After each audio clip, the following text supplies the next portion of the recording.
Selamat datang kembali di channel ini. Mudah-mudahan kalian yang saat ini sedang terlilit hutang dimudahkan kerjanya agar mampu melunasi hutangnya. Pada video kali ini saya akan membahas mengenai bagaimana cara pinjam kredit usaha rakyat ataupun pinjaman di bank-bank lain, termasuk pinjaman KUR di BRI Mandiri di tahun 2025. Tentunya membangun sebuah bisnis, membangun usaha itu harus butuh yang namanya modal. Modal dalam hal ini bukan hanya ide, gagasan, dan tenaga, tetapi juga modal finansial, yaitu modal uang. Dan rata-rata ataupun bank sekarang sudah menjadi suatu kebutuhan untuk kemudian kita bagaimana mengembangkan sebuah bisnis, mengembangkan sebuah usaha. Dan bagaimana cara bijak pinjam kredit usaha rakyat di tahun 2025, baik itu di Bank Mandiri dan Bank BRI. Simak video kali ini.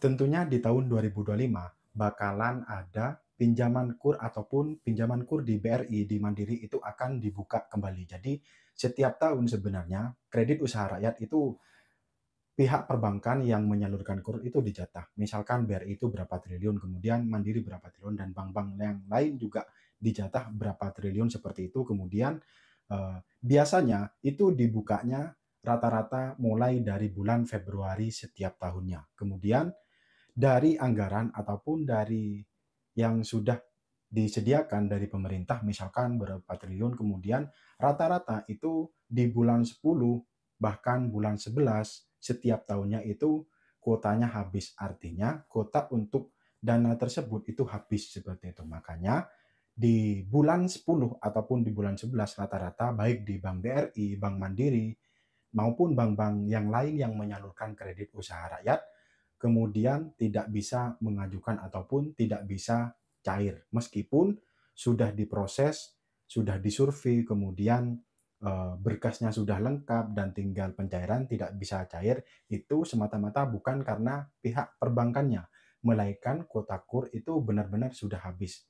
Dan rata-rata misalkan selama dijaga, artinya kredit ataupun tidak punya pinjaman yang lain ataupun punya pinjaman yang lain tetap dijaga ataupun dijaga tetap tertib, kolektabilitasnya tertib, yang tidak bisa cair di bulan 10 ataupun bulan 11 bahkan bulan 12 ataupun akhir tahun, itu tenang aja jangan khawatir, bisa ditunggu di tahun berikutnya di bulan Februari. Minimal Februari.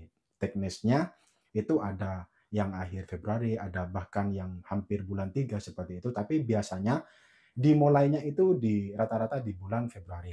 Dan ini sekedar informasi, di tahun 2025 itu ada banyak perbankan baik BUMN maupun bank swasta yang menyalurkan kredit usaha rakyat. Artinya tidak melulu kredit usaha rakyat itu BRI saja yang menyalurkan ataupun Mandiri saja yang menyalurkan. Bahkan bank-bank swasta itu juga ikut menyalurkan.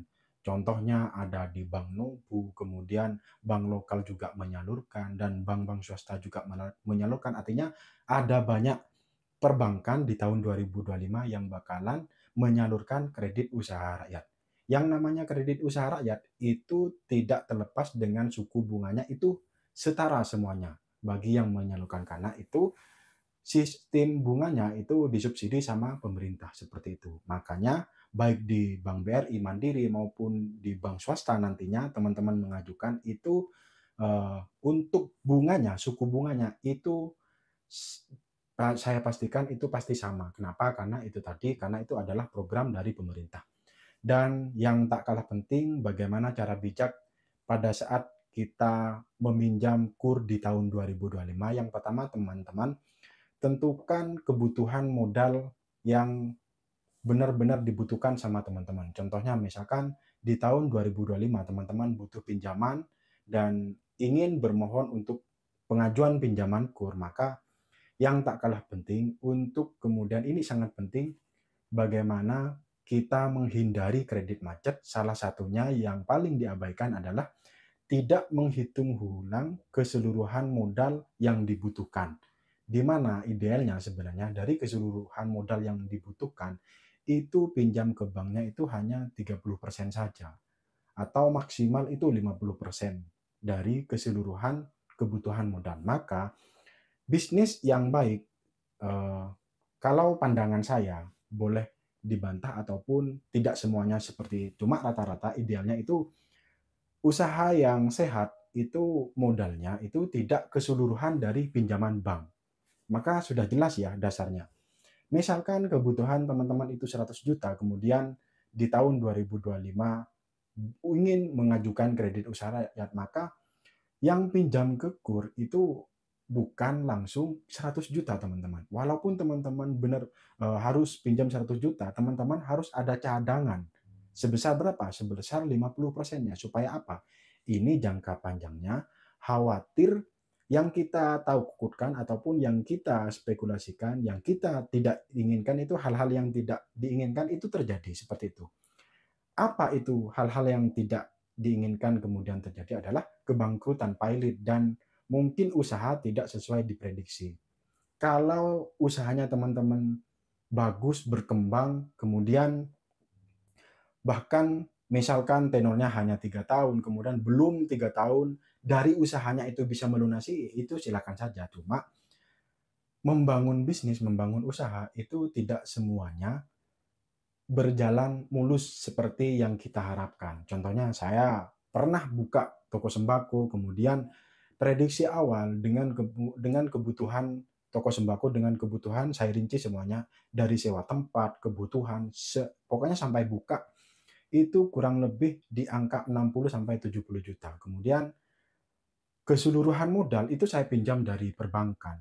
Dan di mana prediksi saya ini kalau dengan modal segini, kemudian setiap bulannya ataupun setiap harinya omsetnya segini-segini, ini bakalan cukup untuk mengangsur ataupun mengembalikan pinjaman bar itu dengan cara mencicil seperti itu. Oke lah, memang di tahun pertama itu sesuai prediksi teman-teman. Dalam arti gini, saya contohnya pada saat itu kurang lebih angsurannya itu di angka 2.300.000-an. Kemudian di tahun pertama itu toko sesuai harapan, di mana ya memang benar-benar mampu untuk membayar cicilan di perbankan itu. Namun perjalanan usaha itu sangat tidak mudah dan sangat tidak gampang. Makanya kemudian kita harus lebih hati-hati di tahun 2025 meskipun pinjaman KUR itu adalah bunganya sangat rendah. Namun serendah-rendahnya bunga pada saat pendapatan tidak stabil, maka akan terasa berat. Saya sudah merasakan. Ternyata di tahun kedua, kemudian itulah usaha, kemudian ada problem, kemudian bahkan sampai gaji karyawan, bayar sewa kontrakan benar-benar tidak mampu, dan berakibat pada angsuran pada perbankan itu juga ada kendala, sehingga kemudian sampai saat ini saya masih belum mampu untuk melunasi pinjaman di Bank BRI tersebut. Maka dari itu dengan pengalaman, mungkin pengalaman saya kurang menarik atau apa, bisa teman-teman referensikan ataupun eh, jadikan pelajaran pengalaman-pengalaman di tetangganya teman-teman ataupun pengalaman di rekan bisnisnya teman-teman. Maka yang paling ideal sebenarnya untuk pinjam KUR di tahun 2025 dari keseluruhan modal itu maksimal itu 50%. Itu sebenarnya sudah mentok. Yang paling aman itu 30% sebenarnya. Maka misalkan kebutuhannya 100 juta, yang paling aman itu teman-teman pinjam ke banknya itu 30% saja ataupun 30 juta.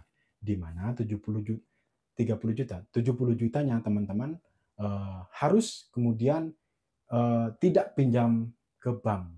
Ini memang tidak mudah, namun ada sebagian yang bilang ya kalau tidak pinjam ke bank mau gimana. Nah, itu prinsip awal ataupun prinsip kehati-hatian dalam meminjam teman-teman. Kenapa? Karena kalau teman-teman itu salah melangkah, sudah kadung pinjam 100% di perbankan, pada saat pinjaman teman-teman itu bermasalah, disitulah akan muncul, disitulah eh, kredit macet bakalan terjadi sehingga kemudian nanti berakibat pada teman-teman sendiri seperti itu. Dan yang tak kalah penting, rasa percaya diri dalam membangun bisnis itu tetap sangat penting, namun kehati-hatian juga lah sangat penting. Ini jangan kemudian kita mentitik beratkan sebelah. Dulu saya pernah spekulasi usaha saya ini bakalan jalan, kemudian saya bisa melunasi pinjaman di perbankan. Namun yang terjadi pada saya itu tidak seperti itu. Meskipun ada banyak rekan saya yang juga berdagang, akhirnya memulai wira swasta dengan pinjaman perbankan, itu juga ada yang sukses, artinya bisa mengembalikan. Ini hanya pengalaman saya, mudah-mudahan ini memberikan informasi yang bermanfaat, dan sekali lagi, pinjam ke perbankan, baik itu pinjaman kur nantinya itu yang paling ideal sebenarnya 30-50% dari keseluruhan modal teman-teman. Tetap optimis dalam membangun bisnis, tetap percaya diri, namun tetap rasa kehati-hatian itu tetap tanam di teman-teman. Mudah-mudahan usahanya yang mungkin baru mulai usahanya semoga dilancarkan, ataupun yang bertahan di usaha yang lama, atau bahkan yang lagi mengembangkan usahanya, atau bahkan yang sudah besar, semoga tetap konsisten dan eh, agar bisa, kalau usahanya teman-teman itu besar, otomatis bakalan menarik lapangan pekerjaan. Dan saya doakan semoga sehat selalu, yang terlilit hutang saat ini dimudahkan kerjaannya agar mampu melunasi hutangnya. Sekian video kali ini, mudah-mudahan memberikan manfaat. Sampai jumpa di video saya berikutnya. Terima kasih.